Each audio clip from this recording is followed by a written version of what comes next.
Bapak dan Ibu, saudara-saudariku dan juga adik-adik yang semoga senantiasa Allah muliakan. Izin saya awali majelis di kesempatan malam hari ini. Bismillahirrahmanirrahim. Alhamdulillahi rabbil alamin, hamdan haqqa hamdi. Asyhadu an la ilaha illallah wa asyhadu anna Muhammadan abduhu wa rasuluh. Allahumma salli wa sallim wa barik ala sayyidil mursalin wa imamul abidin Nabiyina al-Karim Muhammad sallallahu alaihi wasallam wa ala alihi wa ashabihi ajmain, amma ba'd. Wahayyikum bitahiyatil ahlil jannah wa dinas salam. Assalamualaikum warahmatullahi wabarakatuh. Waalaikumsalam warahmatullahi wabarakatuh. Semoga segala niat baik kita, semoga segala aktivitas yang kita lakukan di kesempatan malam hari ini, semoga segala amal ibadah kita, sholat berjamaah maghrib ini, dan juga kita sedang dipenjarakan oleh sholat isya kita, dan semua hajat-hajat kita, berharap keberkahan majelis ini Allah akan mengijabahi, Allah akan meridhoinya. Amin ya rabbal alamin. Para jamaah yang semoga Allah muliakan, mari kita awali dengan sebuah doa berharap keberkahan dari majelis ilmu, dengan sebuah doa yang disukai oleh sahabat Abdullah bin Abbas radhiyallahu anhuma.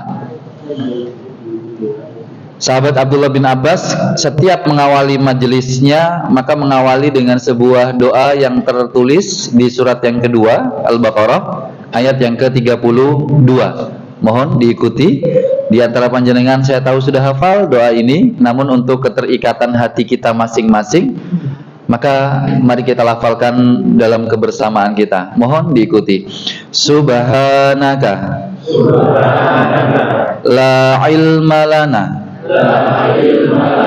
illa ma 'allamtana innaka antal alimul hakim. Doa yang kita baca ada di surat yang kedua Al-Baqarah ayat yang ke-32. Maha suci Engkau ya Allah, sesungguhnya tidak ada yang kami fahami, yang kami mengerti, yang kami ketahui kecuali Engkau yang telah mengajarkan kepada kami. Sesungguhnya Engkau ya Allah yang maha mengetahui lagi maha bijaksana. Bapak dan Ibu yang semoga Allah memuliakan kita dengan segala anugerah dan kemuliaan dalam kehidupan ini. Izin saya awali dengan sebuah kalimat tanya. Anak tua versus anak muda. Yang dimaksud dengan anak tua ini siapa dan dimaksud anak muda ini siapa? Panjenengan tahu atau tidak, Pak, dari tema ini? Kalau sudah tahu berarti sudah selesai, Pak, materi kita. Anak tua versus anak muda. Yang pertama, kalau anak muda insya Allah kita paham. Siapa anak muda itu? Ya, misal kayak adik-adik ini anak muda. Yang menjadi pertanyaan adalah apa definisi yang dimaksud dari anak tua? Dalilnya adalah surat yang ke-46 Al-Ahqaf ayat yang ke-15. Dalil kenapa saya pakai tema anak tua? Ya sebenarnya bukan tema saya sih ini, Pak. Tema dari takmir. Ya, saya ngajukan tema kemudian, "Ustaz, yang ini gimana?" "Oke, siap," saya bilang gitu. Baik. Wa wassaynal insana biwalidayhi ihsana hamalathu ummuhu kurha wa wada'athu kurha wa hamluhu wa fisaluhu salasuna syahra hatta idza balagha asyuddahu wa balagha arba'ina sana. Siapa yang disebut dengan anak tua ini adalah mereka yang usianya 40 tahun ke atas, Pak. Siapa 40 tahun ke atas? Panjenengan, nggih. Leres nggih? Atau masih 17, Pak? Siapa yang usianya 40 tahun ke atas saya sebut anak tua. Contoh, saya adalah anak tua. Karena usia saya sudah 40 tahun ke atas, lebih lah. Ya, meskipun wajah masih ya 20-an lah. Ya, alhamdulillah kan saya mengenalkan istri saya itu punya anak 4. Jadi saya ini posisinya adalah orang tua karena saya punya istri Satu anak, 4. Berarti saya orang tua. Tapi alhamdulillah waktu saat ini bersamaan, saya adalah anak. Karena bapak ibu saya masih sehat sampai saat ini. Dari satu kondisi waktu yang sama, saya orang tua karena punya anak 4. Tapi waktu bersamaan saya masih punya orang tua, berarti saya adalah anak. Maka inilah yang saya sebut anak tua. Siapa anak tua? Ya kita ini yang usianya 40 tahun ke atas, 40, 50, 60, 70. Siapapun kita saat ini, status kita tetaplah seorang anak. Panjenengan mohon maaf tanpa mengurangi takzim saya. Izin bapak-bapak, ibu-ibu yang saat ini statusnya punya cucu. Izin hanya di kesempatan ini tanpa mengurangi takzim saya. Penghormatan saya kepada panjenengan, izin hanya untuk malam ini. Izin nggih, saya panggil panjenengan anak tua. Untuk apa? Tiada lain adalah untuk menyadarkan kita ini tetap statusnya adalah anak, meskipun sudah jadi kakek, nenek, meskipun sudah jadi bapak, ibu, tetap kita adalah seorang anak yang punya orang tua. Itu yang saya sebut dengan anak tua. Nah, yang menjadi pertanyaan, nanti ada lanjutannya. Para jamaah, surat ke-46 ayat ke-15 ini nanti panjenengan baca, itu ada sebuah doa. Nah, kenapa tema ini saya sanggupi? Saya minta panjenengan mengamalkan doa ini. Yang di depannya itu berbunyi, Rabbi auzi'ni an ashkura ni'matakallati an'amta alayya wa ala walidayya wa an a'mala sholihan tarbo. Jangan kebalik, Pak. Kalau sampai tarbo, ini ada yang beda. Doanya siapa? Nabi Sulaiman. Kalau setelah tarbo, Rabbi auzi'ni an ashkura ni'matakallati an'amta alayya dan seterusnya sampai tarbo, kalau doanya Nabi Sulaiman di surat An-Naml ayat yang ke-19 itu, wa adkhilni bi rahmatika fi ibadika sholihin. Tapi kalau ayat yang kita bahas ini, wa aslih li fi dzurriyyati, ya Allah perbaikilah keturunanku ini. Ini tutu ilaika wa inni minal muslimin. Poin yang pertama itu, nanti panjenengan tambah lagi list doa-doa harian, khususnya kita yang 40 tahun ke atas, Pak. Karena kita ini sering lupa kalau kita ini adalah seorang anak. Kita ini terkadang lebih seringnya kita ini adalah orang tua. Kalau kita sering orang tua, kita lupa kalau kita ini anak. Makanya mohon maaf, bapak-bapak khususnya, lebih sering doakan anak atau lebih sering doakan orang tua? Bapak-bapak, lo enggak dua-duanya. Cuma mana yang lebih sering, Pak? Secara logika, mohon maaf, orang tua nggak kelihatan, mungkin beda rumah, atau mohon maaf sudah meninggal. Anak tinggal serumah, Pak. Sering kelihatan, sering ketemu. Kita lebih ingat yang sering kelihatan atau nggak kelihatan?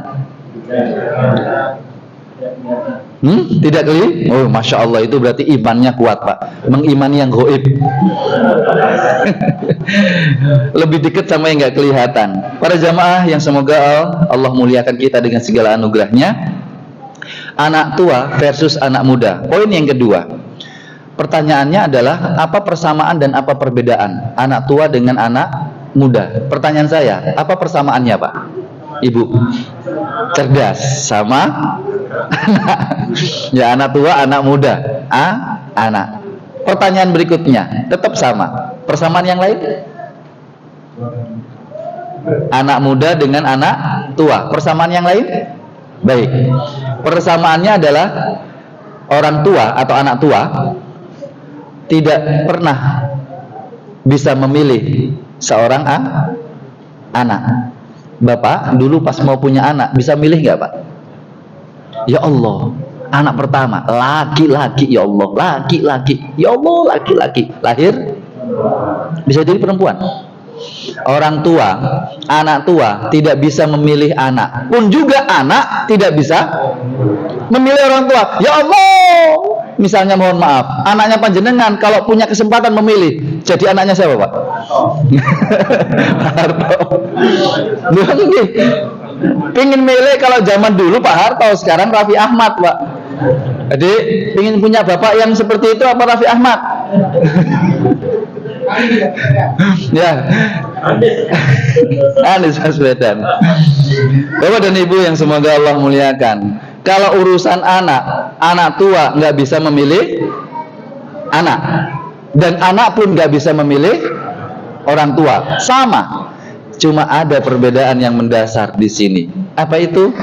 Orang tua yang meminta, anak tidak pernah meminta, Pak. Maksudnya bagaimana? Panjenengan menikah dengan istri, istri menikah dengan suami, pasti mintanya sama Allah apa? Anak. Pernahkah anak minta orang tua, Pak? Nggak pernah sama Allah. Ya Allah, aku minta orang tua, ya Allah. Nggak pernah. Jadi di sini perbedaannya, ada dua perbedaan yang ingin kami sharingkan. Bahwasanya perbedaan yang mendasar pertama, orang tua memang tidak pernah bisa memilih anak, tapi orang tua pernah meminta anak. Anak tidak pernah bisa memilih orang tua, dan anak tidak pernah meminta orang tua. Kita yang meminta. Maka pada perbedaan yang pertama ini, tanggung jawab terbesar itu adalah anak tua ke anak muda. Karena anak muda tidak pernah memilih, aku menjadi ini, anak dari seorang ayah yang seperti ini. Maka para jamaah yang semoga Allah muliakan, ketika anak tua punya kewajiban yang lebih kepada anak, satu saja yang paling mendasar, fahamilah bahwasanya anak itu adalah pilihan Allah. Kembali lagi ya, anak nggak pernah meminta, tapi kita yang meminta. Ya Allah punya anak, ya Allah punya anak, lahir anak, meskipun bukan pilihan kita. Berarti yang milih adalah Allah. Surat ke-28 Al-Qasas ayat yang ke-68.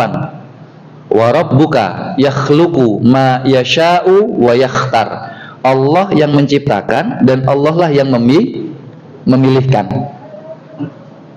Makanya panjenengan kalau cek urusan anak secara medis pun, dokter SPUG pun, spesialis obgyn, kalau ada bayi di USG ada kelihatan ininya, Pak, bayi di USG 3 dimensi atau 4 dimensi kelihatan ini, maka bayi itu diberikan keputusan laki-laki, kelihatan ini. Masa betul paham toh, Pak? Ya. Tapi kalau nggak kelihatan, kemungkinan bisa laki-laki atau perempuan. Tapi menariknya, ketika kelihatan ini, dokter spesialis obgyn tidak berani memutuskan 100% adalah laki-laki. Kenapa? Karena kita meyakini dengan keimanan kita, dan banyak dalil berbicara itu, wa indallahi ilmu sa'ah, dan sisi Allah adalah adanya tentang hari-hari akhir. Apa saja yang Allah mengetahui itu? Wa ya'lamu ma fil arham, yaitu Allah lebih mengetahui apa yang di dalam rahim. Itu wilayah Allah. Makanya sering kita temukan bayi itu kelihatan ininya, tapi pas lahir perempuan. Saya ini punya side job. Do you know side job? Kerjaan sampingan. Kata teman-teman sih gitu. Membuatkan nama untuk bayi. Saya punya kitab Gharibul Hadis, redaksi hadis yang aneh-aneh. Itu biasanya rujukan saya. Kenapa? Biasanya pilihannya, Ustaz, tolong carikan nama yang bagus artinya, tapi jarang dipakai sama orang. Oh, berarti tak carikan yang aneh. Suatu saat ada seorang teman yang kemudian minta, saya tanya, laki-laki atau perempuan? Laki-laki. Sudah di USG 2 kali, laki-laki hair. Baik, saya buatkan nama laki-laki, Muhammad dan seterusnya. Hifdillah apa gitu, saya lupa lengkapnya. Lahirnya, Pak, ternyata perempuan. Sampai saya komplain, sudah tak buatkan nggak dipakai. Apa jawab teman saya? Lah iya wedok loh, masa ditulis Muhammad. Sudah kelihatan USG 4 dimensi, laki-laki tapi lahir perempuan. Nah, maka kembali lagi, anak adalah pilihan Allah. Kita tidak mampu untuk memilih. Maka pertanyaan berikutnya para jamaah, kalau sudah pilihan Allah, maka pasti baik, Pak. Saya ulangi lagi, kalau itu pilihan Allah, maka pasti baik. Para jamaah, Bapak Ibu, adik-adik yang saya hormati dan semoga Allah muliakan panjenengan. Saya ini kumpul sama anak-anak yang agak-agak kelam. Bahkan tadi saya ketemu dengan Lembaga Dana Sosial Nasional tadi siang setelah Jumatan. Saya bilang, saya ini kumpulnya sama anak-anak dalam tanda kutip nakal. Jadi kalau panjenengan mau bareng sama saya, berarti saya akan menakalkan panjenengan. Bahkan ada seorang ustadz kalau ikut sama saya, mohon maaf saya nanti akan menakalkan panjenengan, dalam tanda kutip tapi Pak. Dari pengalaman saya dengan anak-anak muda, anak-anak remaja yang problematikanya luar biasa, nggak usah saya sebutkan satu detailnya. Intinya kondisi anak zaman sekarang ini mengkhawatirkan bagi para orang tua. Anggap saja anak zaman sekarang ini banyak permasalahannya. Tapi pesan saya cuma satu, apapun yang dilakukan anak, tetaplah dia anak panjenengan. Yang dua hal yang menjadi pegangan kita. Satu, anak itu pilihan Allah. Pasti baik, pasti ada hikmahnya. Yang kedua, anak itu diikat dengan diri kita, dengan kasih sayang atau istilahnya ibu-ibu rahim, istilahnya bapak-bapak syahwat. Zuyyina linnasi hubbus syahawati minan nisa wal banin. Dibuat indah sebuah ikatan syahwat. Makanya kalau panjenengan dalam konteks syahwat yang baik, orang tua pasangan kalau melihat ke pasangannya, orang tua melihat ke anaknya, itu dengan ikatan syahwat tidak akan pernah bosen, meskipun kita tahu di situ ada keburukan. Pak, panjenengan tahu saya punya aib, dan panjenengan tahu aib saya. Panjenengan mau deket-deket sama saya? Pasti enggak, karena kita enggak punya ikatan. Masa bapak sama saya punya ikatan suami istri? Nauzubillah. Itu yang lagi viral. La haula wala quwata illa billah ya. Tidak ada ikatan syahwat. Tapi mohon maaf, bapak sama istri. Istri tahu aibnya bapak, bapak tahu aibnya istri, dan bahkan sudah tinggal kurang lebih 30 tahun. Pertanyaan saya, kalau kita tahu aib seseorang, pasti kita akan menjauh. Pertanyaan saya, kenapa sih betah, Pak? Karena ada syahwat yang positif. Zuyyina linnasi, dibuat indah dengan ikatan syahwat itu. Sama halnya kalau panjenengan dengan istri bisa, kenapa panjenengan dengan anak tidak bisa?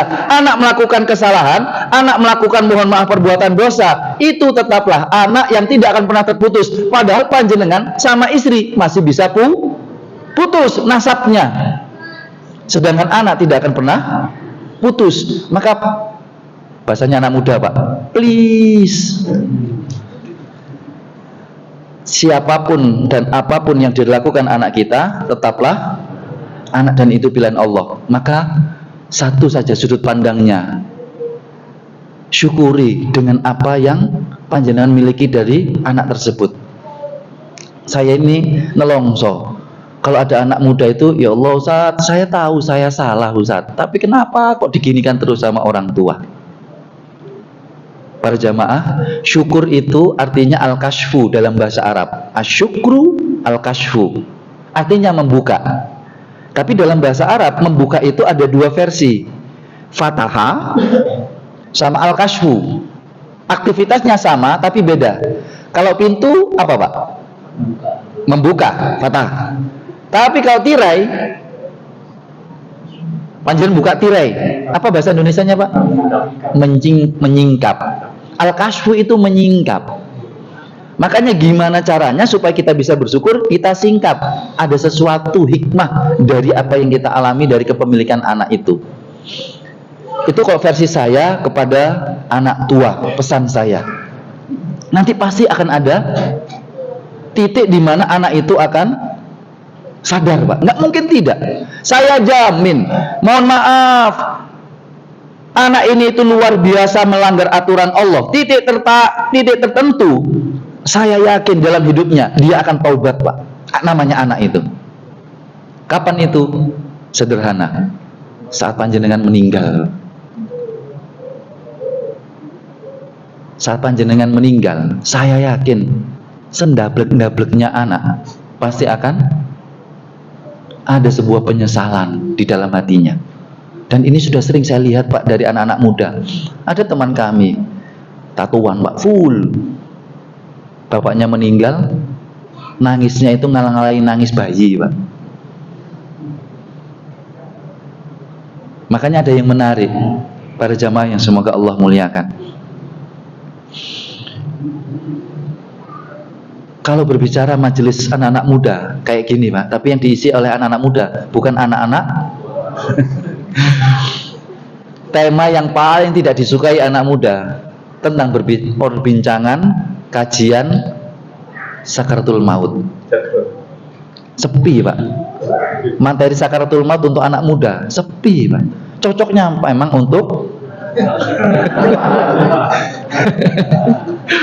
loh, padahal saya bilang yang paling cocok anak muda bahas sakaratul maut. Kenapa? Karena anak muda lebih cepat meninggal daripada anak tua. Kata saya ke anak muda Pak. Dengan apa jawaban saya? Dengan logika. Anak tua dengan anak muda yang paling cepat meninggal siapa Pak? Anak muda. Anak muda. Kenapa? Karena pintunya kematian anak muda 10. Pintunya kematian anak tua 2. Ayo, pintunya 2 sama pintunya 10 duluan mana Pak? 10. Anak tua pintunya cuma 2 untuk kematian. 1 kalau nggak usia, 2 sakit. Sudah itu aja Pak. Tapi pintu kematian anak muda ngetrek. Lo kan ngetrek itu pintu kematian Pak. Weng itu Pak. 2 narkoba. Saya belum pernah Bu melihat kakek-kakek itu. Mbah-mbah itu nggak pernah Pak. Iya, saya nggak pernah lihat ibu-ibu, nenek-nenek itu minum homer gitu ya. Saya nggak pernah. Padahal itu pintu kematian, overdosis. Ada di tetangga saya, daerah Surabaya Barat. Anak muda Pak, la haula wala quwata, 3 meninggal oplosan menjelang subuh lagi. Anak 17 tahun usianya. Bayangkan, saya belum pernah lihat mbah-mbah itu oplosan.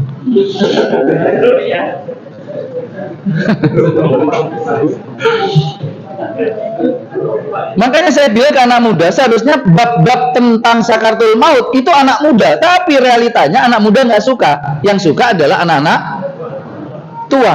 Makanya bapak-bapak, ibu-ibu, saya berpesan, sekali-kalilah bahas tema-tema ini kepada anak.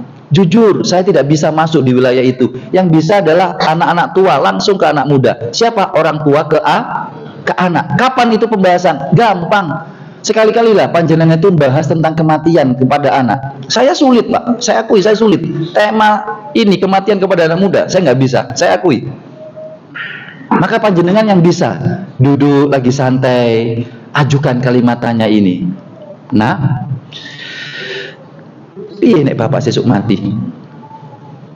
Kata bapak-bapak, ojo ngomong ngono Ustaz, nek kedaten gimana Ustaz? Ucapan adalah sebuah tapi jujur Bapak Ibu, saya sudah mengamalkan ini. Saya berucap sudah saya praktekkan. Saya sudah ngomong sama anak saya, sudah ngomong sama istri saya. Bun, nak, kalau Bapak besok meninggal, apa yang kamu lakukan? Anak saya kecil sampai detik ini, anak saya masih SD, itu masih keinget. Setiap berpisah, pasti saya keluar kota, saya mengantarkan dia, saya kemudian pergi, saya kemana-mana. Anak saya yang pertama berucap, ya hati-hati ya. Pasti saya tanya, kenapa? Takut kalau ayah meninggal. Kalau sama istri sih agak berbeda Bu ucapannya. Ya bukan kayak gitu, Bun. Kalau ayah meninggal, Bunda nikah lagi enggak? Ternyata istri saya menjawab apa, Bunda? Apa Bun? Kira-kira istri saya jawabannya apa? Ya? Oh, kok gitu? Saya nanya ibu-ibu, Pak. Istri saya menjawab kemudian, ya, aslinya Bunda yang berharap sama Allah. Kalau seperti itu Bunda yang duluan. Karena Bunda nggak bisa kalau ditinggalkan ayah. So sweet. Menariknya istri saya nanya balik Pak, ya kalau Bunda yang duluan, ayah nikah lagi apa enggak? Wah ini gimana Pak jawabannya Pak?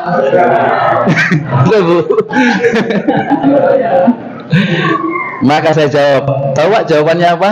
Bunda, jangan bertanya pertanyaan yang sudah pasti jawabannya. Saya cuma menjawab itu saja. Bapak dan Ibu, adik-adik yang semoga Allah muliakan, maka jujur Pak, kalimat ini kalau panjenengan ajak ngomong anak dengan intonasi keorangtuaan kepada anak, saya yakin akan masuk Pak. Saya ulangi, pasti akan masuk. Kenapa? Pasti anak yang seperti apapun, nggak pernah memikirkan orang tuanya, nggak pernah memahami orang tuanya, pasti saat itu dia akan kepikiran. Bukan karena takut, khawatir dengan dirinya. Dan saya sudah mempraktekkan ini kepada murid-murid saya terlebih dahulu dulunya. Tapi memang ada orang tua yang terkadang berbeda sudut pandangnya. Saya bilang sama murid saya, Mas, sekali-kali juga ngomong gini sama orang tua nggak ada masalah. Ngomonglah murid saya kepada orang tuanya. Apa jawaban orang tuanya? Golek warisan dawakmu. Pak, gimana ya kalau bapak mati ya? Saya gimana gini-gini. Orang tuanya jawab, kamu pengen warisan? Kok belum apa-apa ngomong bapak mati. Itulah sudut pandang memang berbeda tiap orang. Para jamaah, maka poin berikutnya yang terakhir yang ingin kami sampaikan dari perbedaan anak tua dengan anak muda. Sekarang saya berbicara ke anak muda. Mohon maaf yang masih ada orang tuanya yang masih hidup. Saya berpesan kepada para anak muda, apapun yang kita dapati saat ini adalah semuanya berkat anak tua. Bahkan mohon maaf, panjenengan yang saat ini sukses, yang panjenengan anak tua yang sukses, tidak serta-merta kesuksesan itu karena usaha kita. Panjenengan yang saat ini jadi GM, yang jadi manajer misalnya, yang punya usaha besar, tidak serta-merta anak tua itu sukses karena usahanya, tapi tetap ada usaha dari peran serta orang tua. Masih ingat kan kisahnya Ibunda Hajar?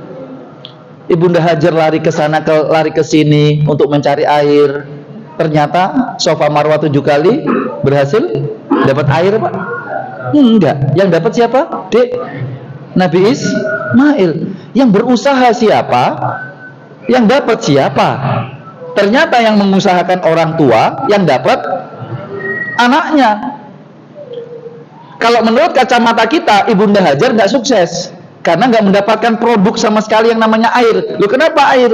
Karena dari awal hadisnya itu berbunyi atishat wa atizabenuha, hauslah Ibunda Hajar dan hauslah bayi Ismail. Haus bahasa hadisnya, Pak. Berarti yang dicari air.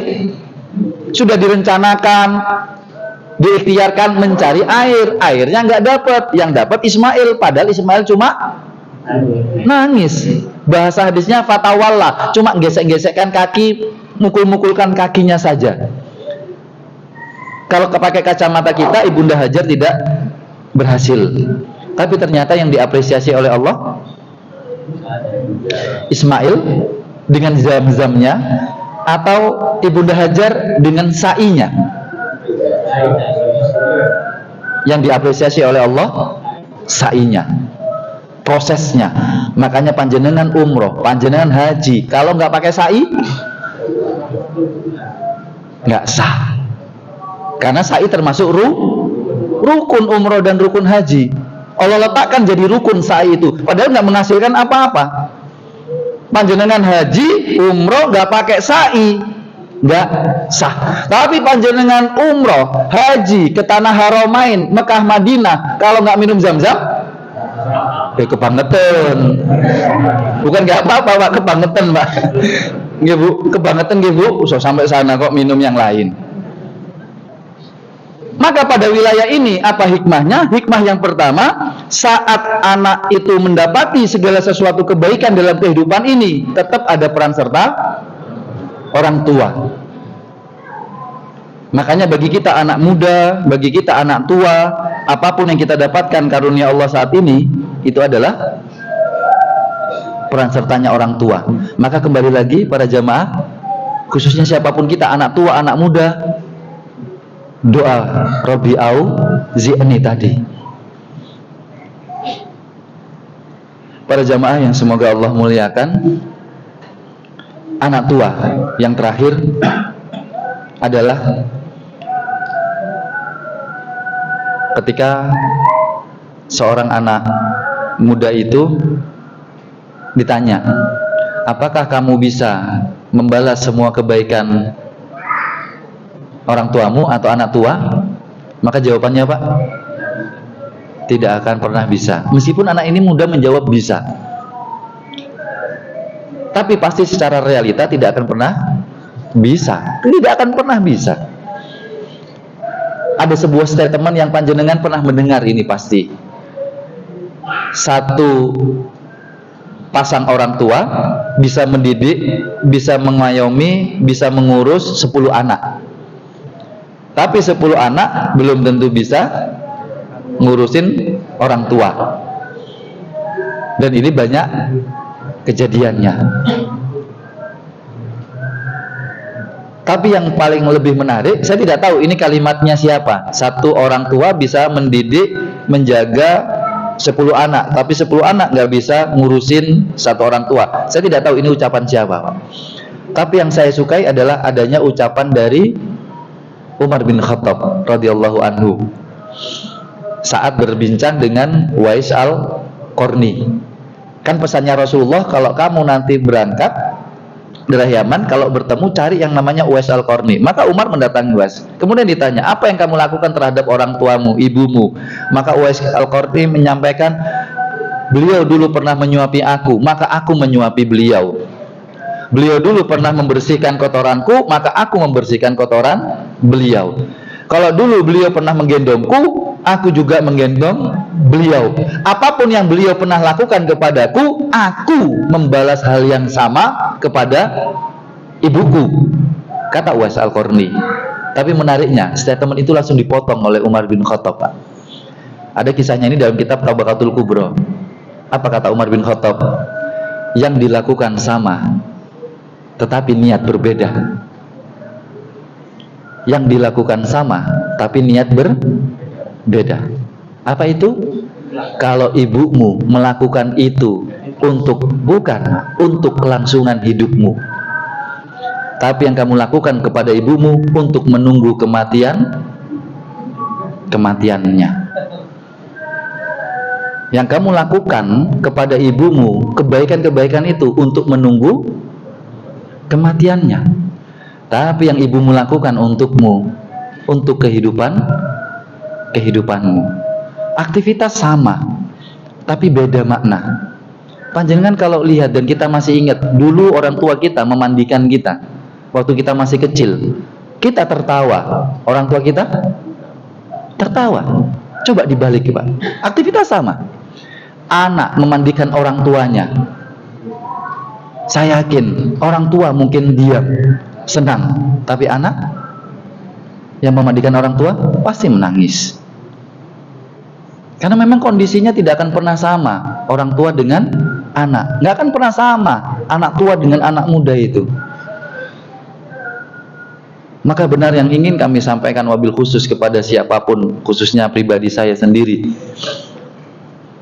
kepada anak-anak muda yang saat ini misalnya, mohon maaf, ini ada yang belum nikah, Pak? Yang belum nikah? Belum nikah, nggih Ustaz? Belum nikah. Loh, kok yang ngaku cuma beliau? Bapak-bapak belum, nggak ngaku? Maksud saya nanya ini yang belum nikah 2 kali. Iya. Ya, maksud saya membela beliau ya. Oh gitu ya. Siapapun kita, ya khususnya yang masih anak muda dan orang tuanya masih hidup, berharaplah satu hal kondisi. Jujur, ini yang saya nikmati saat ini, Pak. Dalam satu waktu bisa memiliki orang tua yang masih hidup. Dalam satu waktu saya memiliki anak. Sehingga ketika saya mengurus anak saya bisa membayangkan dulu saat orang tua ngurus saya. Sehingga efeknya apa yang saya lakukan kepada orang tua itu sebagaimana yang saya upayakan kepada anak. Beda kondisinya itu kalau kita dalam waktu yang bersamaan. Tapi kalau memang saat ini kondisinya sudah berbeda, orang tua sudah tiada, maka sebuah doa yang menjadi penutupnya itu yang menarik. Rabbi auzi'ni ashkura ni'mataka allati an'amta alayya wa ala walidayya wa an a'mala sholihan tardha wa aslih li fi dzurriyyati. Ya Allah, perbaikilah nasab keturunanku. Berarti konteksnya ini, Pak. Ini doanya siapa? Anak tua apa anak muda? Anak tua. Ya Allah, perbaikilah anak-anakku, dzurriyyatku. Tapi menariknya ayat ini di awal, auzi'ni an ashkura ni'mataka allati an'amta alayya wa ala walidayya. Ke atas. Ya Allah, aku bersyukur dengan semua kelimpahan anugerahmu dan juga rasa syukurku ini kepada orang tuaku, walidayya. Berarti siapa, Pak, yang berdoa ini konteksnya? Anak muda. Intinya doa ini paket komplit, 2 in 1. Bisa dipakai untuk anak tua, pun juga bisa dipakai untuk anak muda. Para jamaah yang semoga Allah muliakan, maka sebagai quotes, kalau bahasa anak muda itu ada quotes-nya, Pak.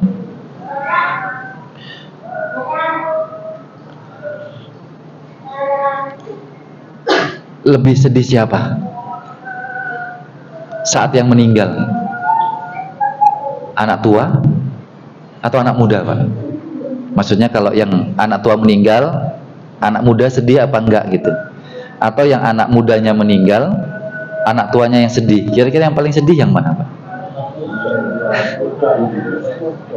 Anak muda yang meninggal, orang tuanya yang sedih, atau saat orang tua meninggal anak mudanya yang sedih?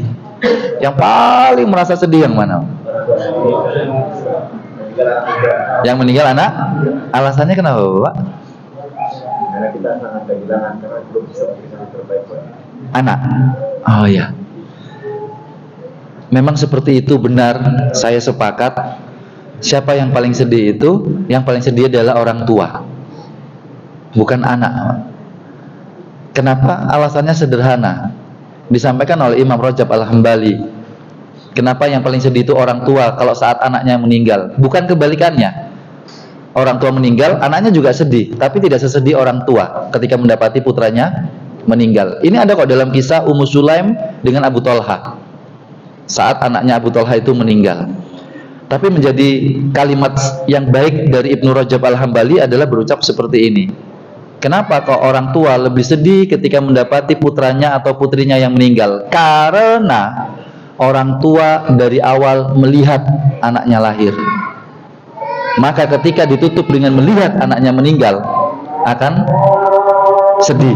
Beda dengan anak, tidak pernah melihat orang tuanya, tapi melihat orang tuanya meninggal. Bedanya di situ, dan itu yang paling menyakitkan bagi orang tua. Ini dulu yang dapat saya sampaikan. Lalu gimana? Saya lupa ini, Pak. Azan dulu nggih. Nggih.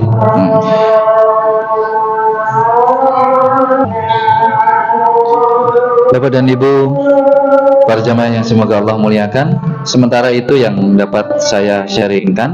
Jika ada yang kita obrolkan, kami persilahkan. Jika tidak, ada beberapa hal yang akan saya tambahkan. Ada yang ditanyakan mungkin Bapak Ibu? Oh, sudah. Oh, monggo. J.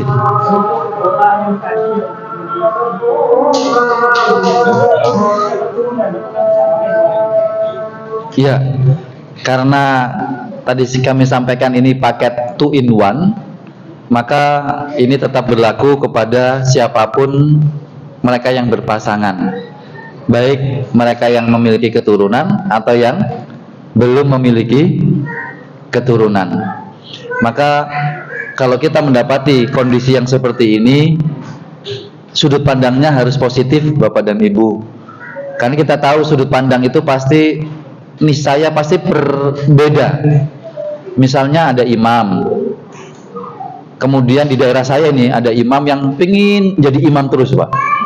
Jamaahnya minta diganti imamnya. Apa jawaban imam?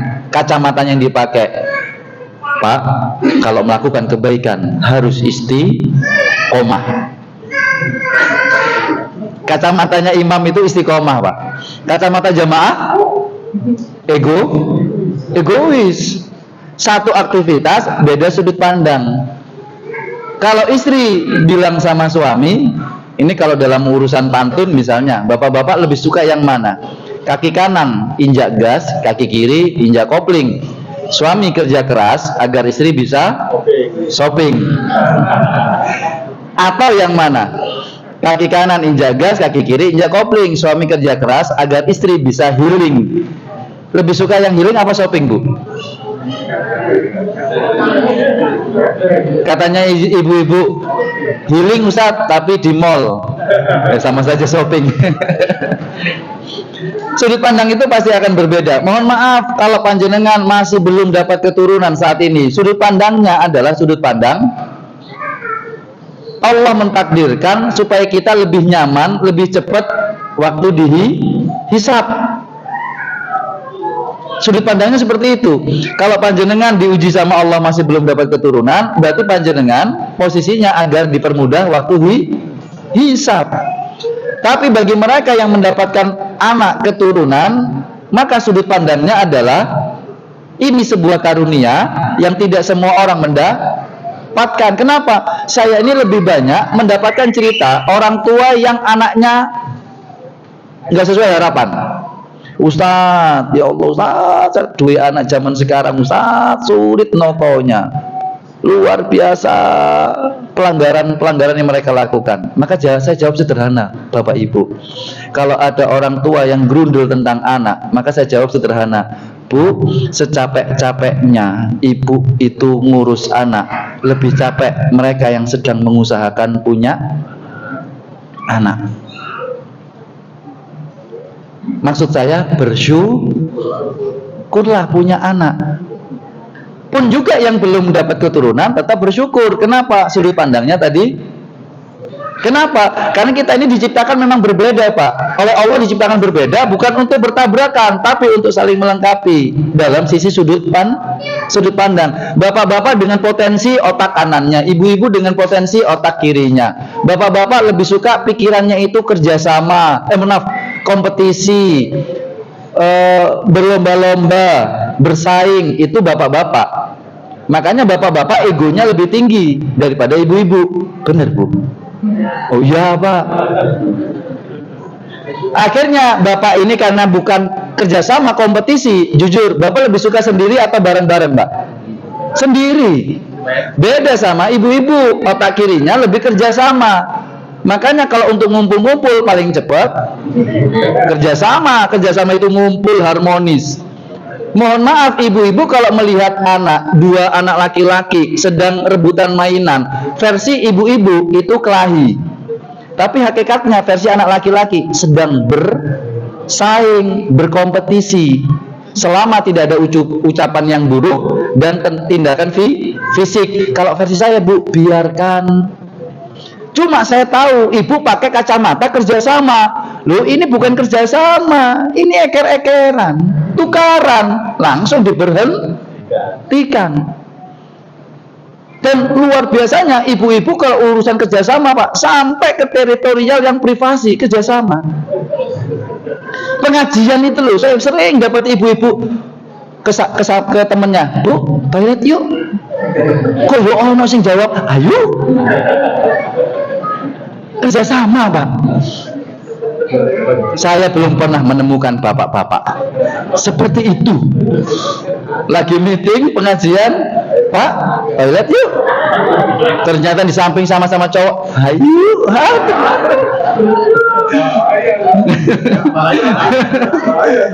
Saya belum pernah kok, aman insya Allah. Saya belum pernah menemukan itu, Pak. Ya, yang ibu-ibu, bapak ini kan fokus, ibu-ibu lebar.